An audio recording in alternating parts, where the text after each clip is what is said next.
Assalamualaikum warahmatullahi wabarakatuh. Saya Berlian Abelita dari program studi akuntansi Universitas Amikom Yogyakarta.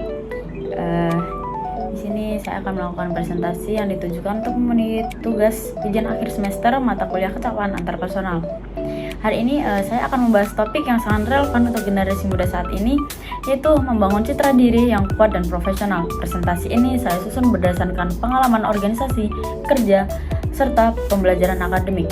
Tujuannya adalah untuk menunjukkan bagaimana setiap individu termasuk saya sendiri bisa membangun citra yang positif dan profesional dalam bekal menghadapi dunia kerja dan kehidupan sosial. Yang pertama ada definisi dan pentingnya personal branding. Apa sih personal branding itu sendiri? Branding diri adalah bagaimana kita memperkenalkan diri kita yang sebenarnya kepada orang lain, baik dari sisi kepribadian, keahlian, hingga nilai yang kita pegang. Mengapa itu penting? Saya belajar bahwa branding diri sangat penting, terutama ketika saya aktif sebagai pengurus BMKM Universitas Amikom dan juga waktu saya bekerja di sebuah toko yang dimana saya menjadi staf administrasi toko. Citra diri saya memengaruhi orang lain untuk mempercayai saya menangani keuangan, menyusun laporan pertanggungjawaban, atau bahkan melayani pelanggan. Branding diri membantu saya untuk membangun kepercayaan, mendapatkan peluang karir dan peluang organisasi, lalu menjadikan diri saya dikenal karena nilai dan kemampuan yang saya punya. Lalu ada membangun citra diri yang kuat dan profesional. Dari pengalaman saya, ada beberapa hal dalam membangun citra diri yang kuat. Elemen penting branding ini diantaranya yaitu nilai dan karakter. Saya berusaha menjaga integritas dalam semua tugas, baik saat menyusun RAB, dalam kegiatan kampus, atau mencatat keuangan di sebuah toko. Lalu keahlian, saya mengembangkan kemampuan akuntansi, keuangan, administrasi, dan penggunaan Microsoft Office. Lalu gaya komunikasi, public speaking, dan kemampuan menyusun laporan yang jelas saya pelajari melalui organisasi dan kerja. Lalu yang terakhir ada konsistensi. Dalam setiap peran, saya berusaha menunjukkan komitmen dan tanggung jawab saya.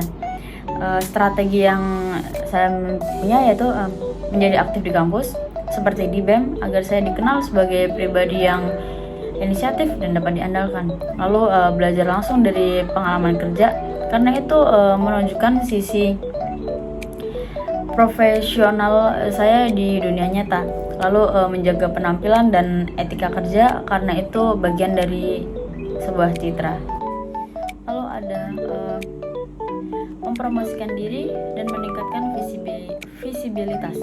Bagaimana saya mempromosikan diri?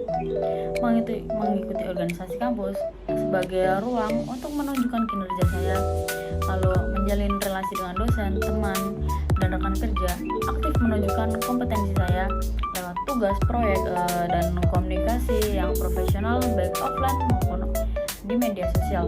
Contohnya ketika saya mengelola anggaran untuk kegiatan e-sport di kampus, saya tidak hanya menyusun rancangan anggaran biaya, tapi saya juga menunjukkan ketelitian dan efisiensi anggaran. Itu menjadi bukti profesionalisme saya. Lalu tantangan dan solusi. Tantangan yang saya hadapi itu rasa kurang percaya diri, lalu takut terlihat pamer saat mencoba menunjukkan hasil kerja saya, lalu manajemen waktu antara kuliah, organisasi, dan kerja part-time waktu itu. Kemudian solusi yang saya punya yaitu latihan komunikasi dan public speaking agar lebih percaya diri, lalu menjaga hasil kerja sebagai bukti nyata, bukan hanya sekedar omongan, lalu membuat prioritas harian dan manajemen waktu agar semua bisa tetap berjalan. Lalu kesimpulannya, dari pengalaman saya percaya bahwa branding diri bukan soal menjadi orang lain, tapi mengenal kekuatan dan menunjukkan secara konsisten. Personal branding yang kuat membuat kita lebih siap untuk masuk di dunia kerja seperti magang yang menjadi target profesional saya. Kemudian yang terakhir ada pesan penutup dari saya yaitu bangunlah citra dirimu dengan tindakan nyata, karena pada akhirnya dunia akan mengenalmu dari apa yang kamu tunjukkan, bukan hanya dari apa yang kamu katakan.